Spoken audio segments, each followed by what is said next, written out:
Estamos de volta ao vivo, um segundo bloco muito mais curto, porque o Fernando Marco não parava de falar no primeiro bloco. Agora chegou o Valdir Aisman nos estúdios da Vale TV, a gente fatalmente vai abrir esse diálogo criminoso contra os colorados. O Pedro está ali dizendo assim, de novo, acabaram de parar de falar do Grêmio.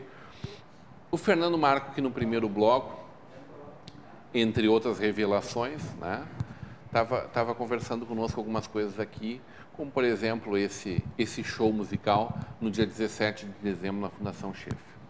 E aí o Deja fez essa provocação, hein, Deja? Que o Lelo não teria gostado muito da decoração do Fernando Marco, é isso? Eu não entendi bem Não, na realidade... O Aurélio Decker... O Lelo, ele diz, meu amigo Lelo, quero mandar um abração para ele. Ele diz o seguinte, ó, que a gente fez um videozinho caseiro com a gente, todo mundo ali de bermuda, né? Tomando uma cervejinha, ensaiando, aquela coisa toda. Não, vocês já tinham tomado algumas cervejas? Algumas cervejas, algumas. Muitas mesmo. Sincero. E aí tava eu, o professor Odilon Reis, que é um grande baixista, e o Carlos Frango, que é o baterista, que é o nosso grupo que a gente tem esse show já montado, que é o Bohemia Jazz. E daí o Lelo, a gente botou o vídeo no Facebook e o Lelo fez um comentário. Pelo que eu entendi do comentário, Deja, o que o Lelo coloca ali é que ele não sabe se gostou bem da música, porque ele diz que não entende muito de música, o que eu não acredito. Mas ele diz que não... Eu não sei se é decoração do local, sabe? Eu não sei se ele imaginou que aquilo ali fosse um clipe, Lelo, aquilo não é um clipe, aquilo ali é uma gravação caseira lá de casa, lá do... Né? Eu acho que tu não entendeu o Lelo. Eu não sei. Até... Ele falou na afinação de vocês dois, alguma coisa assim. Eu acho que a crítica era... Vamos dar uma olhada. A crítica era um pouco mais... Sim. Era um pouco mais maldosa que essa, Fernando. Não, pode ser, eu vou procurar, mas talvez... E me chamou a atenção porque o Lelo é mais ou menos que nem eu.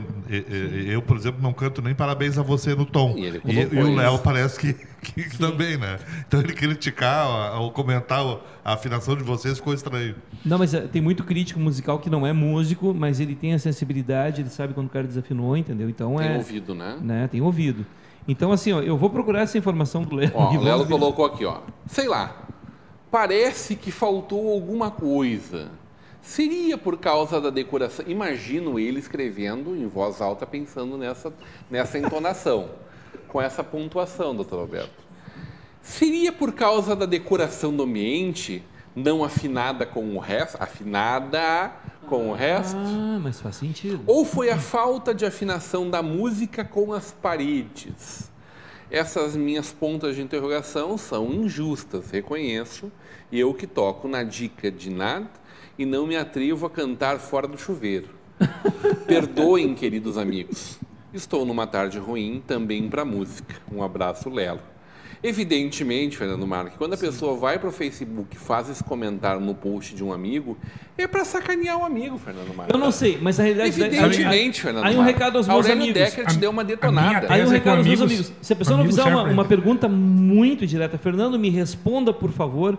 E se eu tiver muito ânimo, porque eu não gosto de responder, eu não gosto de dar uma resposta pessoal, Valdir Aisman. Eu não gosto de dar uma resposta pessoal no ambiente público, entendeu? Que talvez a resposta pessoal possa constranger a pessoa ali.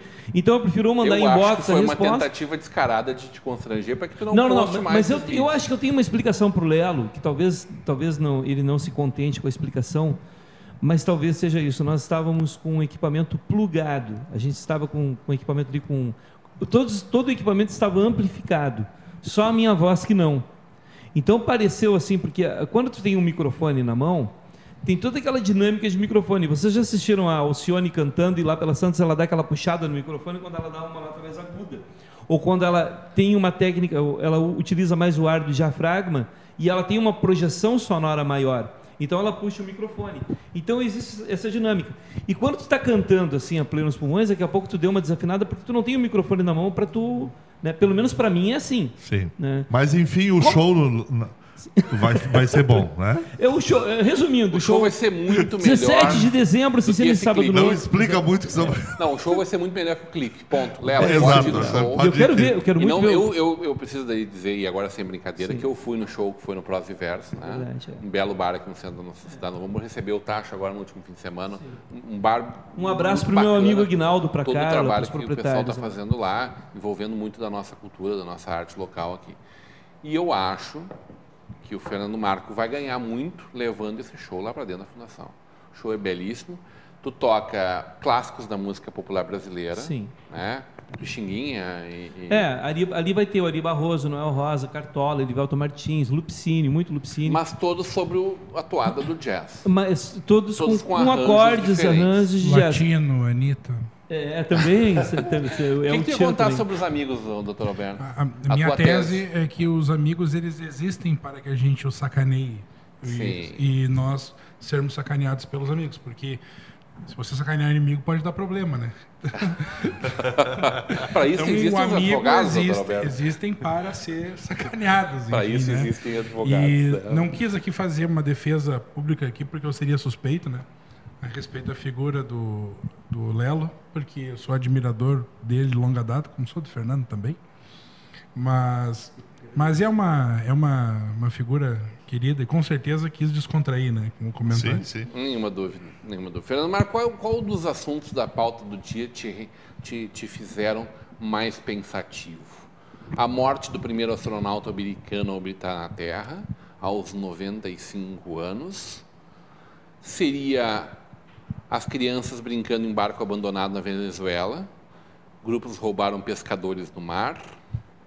Seria a ameaça das girafas vermelhas, que entraram na lista de animais de extinção, uma espécie de girafas, ou seria a greve dos professores do Rio Grande do Sul deflagrado no dia de hoje? Eu acho que todos esses assuntos assim relevantes, eu acho que o que mais preocupa realmente é a greve dos professores. Não é as girafas. Não, eu também me preocupo com as girafas. Da greve dos professores é sério demais.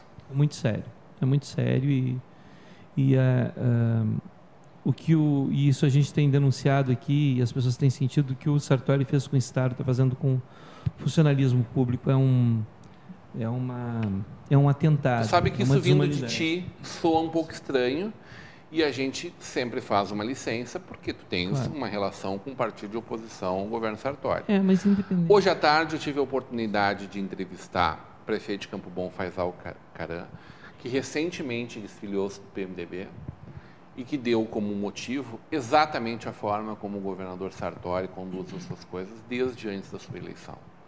E essa entrevista vocês vão ver aqui na nossa Vale TV, no Conversa de Peso, nos próximos dias. Mas aí começa a corroborar com o que tu está falando. Queria muito que esse governo desse certo, evidentemente. Mas não dá áreas de que vai mudar muita coisa. Pelo contrário, a gente vê aí Lucas Redecker, e inclusive secretário da Fazenda, com a possibilidade de deixar seus cargos lá no...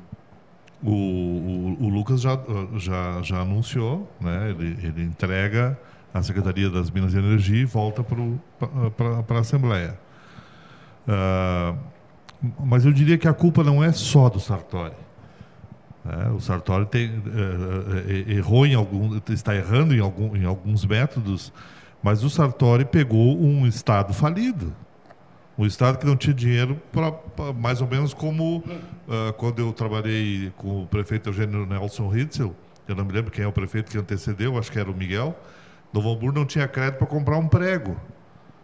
Né? E o nosso Estado é a mesma coisa. Então, como é que o cara vai pagar e vai tocar um Estado do tamanho do nosso falido, entregue pelo Tarso com uma das maiores dívidas dos últimos anos? Eu não tenho procuração para defender ninguém aqui, mas a gente deve olhar com uma certa atenção para esse tipo de coisa, porque esse argumento de que pega o Estado falido, o endividamento do Estado do Rio Grande do Sul, agora a gente está falando sério, né, ele é histórico e ele é astronômico há mais de 20 anos.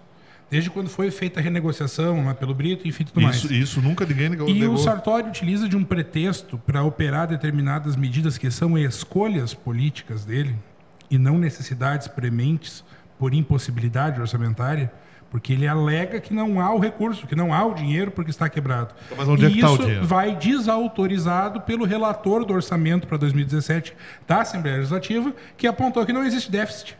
Então, isso é muito sério.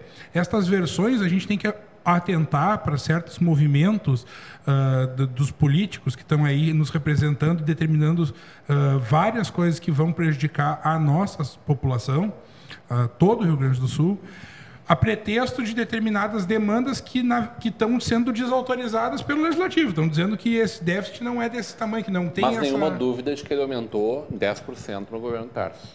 Certo? Ele pode ter aumentado nessa medida, Rodrigo. O que acontece é o seguinte... Ó, claro, o Fernando Marco já leu 3 vezes aqui, 200% no governo Brito, por aí vai. Tudo bem. Baixou no governo Ieda, baixou um pouquinho no governo Olívio, mas claro que as dificuldades são grandes e elas são históricas no Brasil inteiro. O falava que ia atrasar salários, né? Que se ele fosse reeleito, provavelmente ele teria dificuldade de pagar salários.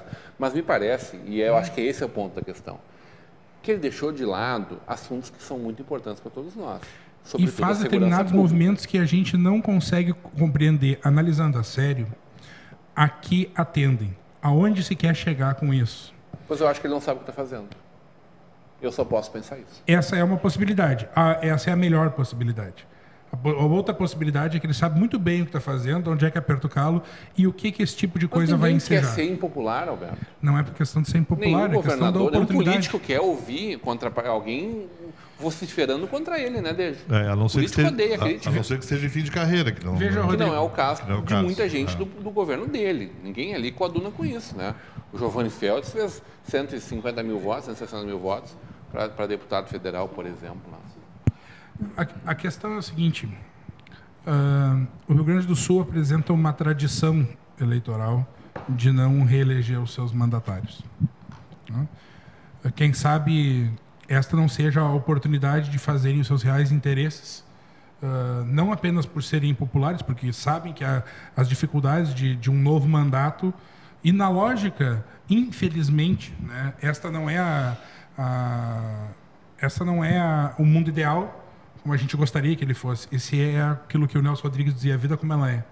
Né? As pessoas, quando assumem, a maioria, né, dos mandatários, quando eles assumem, eles estão muito mais preocupados em se perpetuar no poder do que com um projeto de governo que vise, de fato, a beneficiar a população. Os projetos, a maioria, são de poder e não de governo.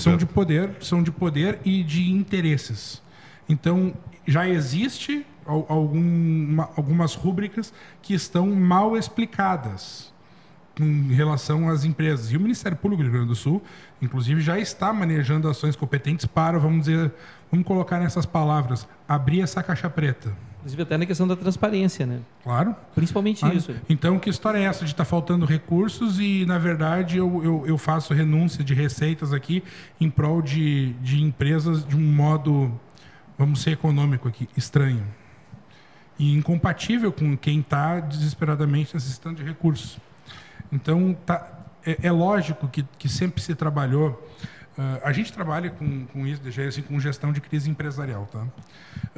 Essa lógica, ela vale também para o Estado. É uma relação numerador-denominador. Né? Quando o orçamento é curto, né, o cobertor é curto, às vezes, sim, tá para tapar um lado, está destapando o outro, mas...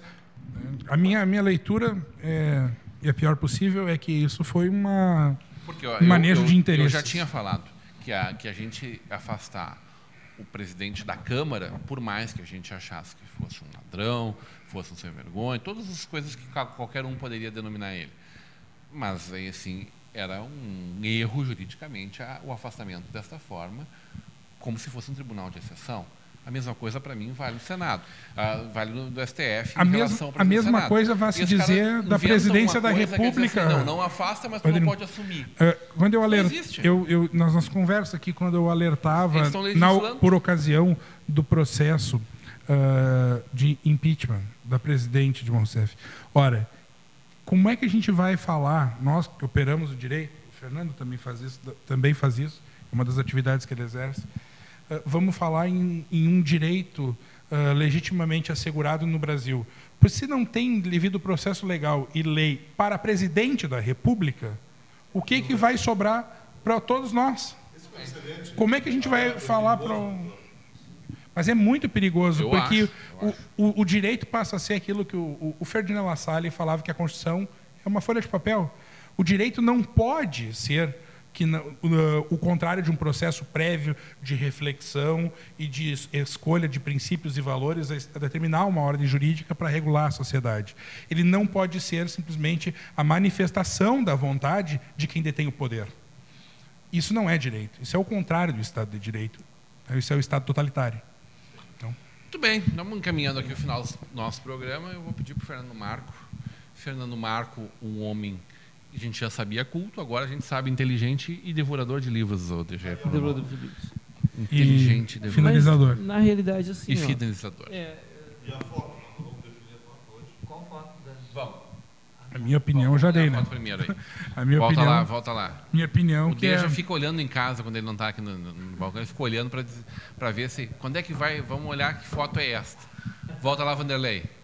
Tá, que tá fácil demais, hein? Que lugar é esse, Fernando Marco? Ali é o prédio Novo Seguro, ali. Ó. É que daqui não dá para enxergar muito bem, né? Mas acho que é ali, Não, né? não é. Não é. Ali não é o edifício da rua? Aqui no canto esquerdo? Que fica... Na Joaquim Nabuco. Fica na Joaquim Nabuco. É esse, é o Charrua. Esse é o Charrua. A gente tem uma foto dele mais recente, mais nova, que a gente já mostrou em outros momentos aqui. Agora, olha que barato, e essa foto ela é muito boa, tem uma boa resolução. Charrua de costa, né? Exatamente, exatamente. Olha que bacana os prédios na volta. Por exemplo, a Sociedade Ginástica inteira lá na frente do edifício. Como é o nome do edifício? Minuano, né? Minuano. Do edifício Minuano, que hoje é o Calçadão. Que na época era o mais alto, né? A Novo Seguro, com o prédio baixinho, né? Ainda sem todos os seus andares. A esquina ali da Joaquim Nabuco, aquela casinha, as duas casas, uma no lugar onde hoje tem o edifício da FINAB e outra onde é o edifício do Banco Santander, que é como o mesmo nome? Meridional? Não, o nome do prédio não é esse. Sul Brasileiro, o prédio ainda? O prédio Sul Brasileiro. O nome do prédio é Sul Brasileiro. Isso. Então, uma da foto frente é o edifício FINAB. belíssima. A nossa praça, totalmente recortada, né? Com ruas passando no meio ali, o nosso abrigo. Uma belíssima foto do centro da nossa cidade. O prédio onde eu moro sendo construído, lá na pontinha da Lime Silva. Não, e o prédio lá em cima, como é o prédio, o terceiro do nosso grande edifício, esquina da Bento com a... Onde tinha a Casa Balão, deixa me ajuda. Nós somos aí da época da Casa Balão. Não. Mariano de Matos. Na esquina ali também. Da Mariano de Matos. Como é que é o nome lá, Fernando Marco? Prédio Não da me Casa lembro. Balão. Abrigou por muitos anos o Clube de Filatelia, sendo construído. Belíssimo também prédio. Gente, obrigado. Volta para nós aqui, Vanderlei. Fernando Marco, teu ponto final. Olha, hoje a gente teve aí, bem lembrado pelo nosso doutor Beto Becker, que é o Dia da Justiça, e hoje também é o Dia da Família.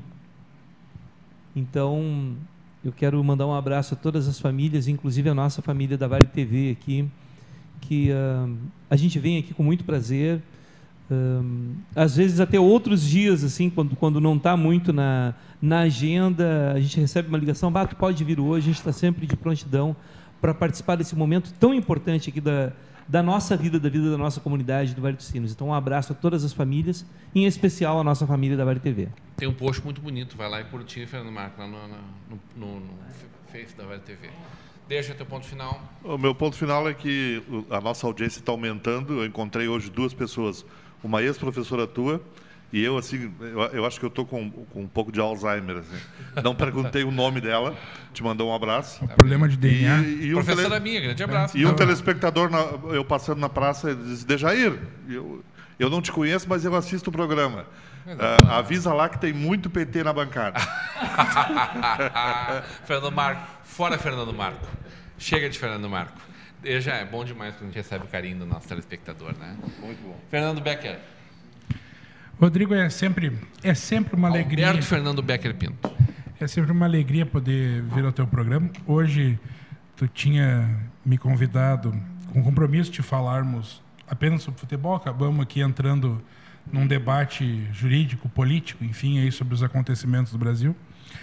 E hoje é o dia também da justiça, o que nos deixa num sentimento um pouco ambíguo diante dos recentes acontecimentos que permearam aí os meandros da justiça no nosso país. Mas eu não quero ficar com isso agora, quero parabenizar toda a comunidade jurídica, quero felicitar as famílias, quero felicitar todo mundo que trabalha com alguma forma, direta ou indiretamente com a justiça, e toda a nação tricolor pelo grande feito, pelo histórico e epopeico feito de ontem. Vem aí, de camisa azul, para comandar o Esporte na TV, Valdir Aispa. A gente volta amanhã às 18h30, ao vivo com você, com o Fernando Rodenbusch. Até lá.